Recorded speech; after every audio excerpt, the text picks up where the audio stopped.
Namibia से लाए जा रहे 8 चीतों को 17 सितंबर को प्रधानमंत्री नरेंद्र मोदी के जन्मदिन के अवसर पर मध्य प्रदेश के कूनो राष्ट्रीय उद्यान में छोड़ा जाएगा। चीता एकमात्र बड़ा मांसाहारी पशु है जो भारत में पूरी तरह विलुप्त हो चुका है। नामीबिया से लाए जा रहे 8 चीतों को 17 सितंबर को प्रधानमंत्री नरेंद्र मोदी के जन्मदिन के अवसर पर मध्य प्रदेश के कूनो राष्ट्रीय उद्यान में छोड़ा जाएगा।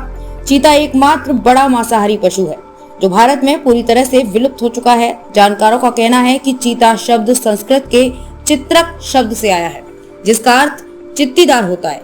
भोपाल और गांधीनगर में नवपाषाण युग के गुफा चित्रों में भी चीते नजर आते हैं। बॉम्बे नेचुरल हिस्ट्री सोसाइटी के पूर्व उपाध्यक्ष दिव्य भानु सिंह की लिखी एक पुस्तक the end of a trail the चीता इन इंडिया के अनुसार 1556 से 1605 तक शासन करने वाले मुगल बादशाह अकबर के पास 1000 चीते थे। इनका इस्तेमाल काले हिरण और शिकारे के शिकार के लिए किया जाता था। दिव्य भानु सिंह की पुस्तक के मुताबिक कहा जाता है कि अकबर के बेटे जहांगीर ने पाला के परगना में चीते के जरिए 400 से अधिक मृग पकड़े थे। शिकार के लिए चीतों को पकड़ने और कैद में रखने के कारण प्रजनन में आने वाली दिक्कतों के चलते इनकी आबादी में गिरावट आई। दिव्य भानु सिंह के अनुसार भारत में चीतों को पकड़ने में अंग्रेजों की बहुत कम दिलचस्पी थी। हालांकि वे कभी कभी ऐसा किया करते थे। तब विदेशों से आए थे 200 चीते। 20वीं शताब्दी की शुरुआत तक भारतीय चीतों की आबादी गिरकर सैकड़ों में रह गई और राजकुमारों ने अफ्रीकी जानवरों को आयात करना शुरू कर दिया। 1918 से 1945 के बीच लगभग 200 चीते आयात किए गए थे।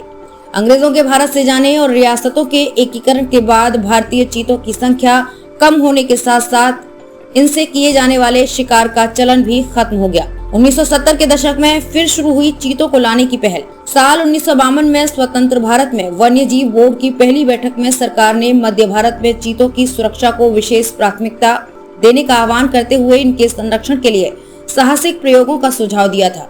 इसके बाद 1970 के दशक में एशियाई शेरों के बदले में एशियाई चीतों को भारत लाने के लिए ईरान के शाह के साथ बातचीत शुरू हुई।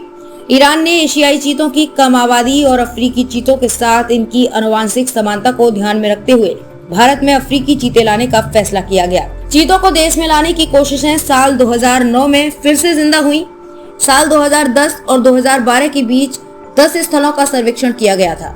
मध्य प्रदेश में कूनो राष्ट्रीय उद्यान को चीतों को लाने के लिए तैयार माना जाता है, क्योंकि संरक्षित क्षेत्र में लुप्त प्राय एशियाई शेरों को लाने के लिए भी काफी काम किया गया था।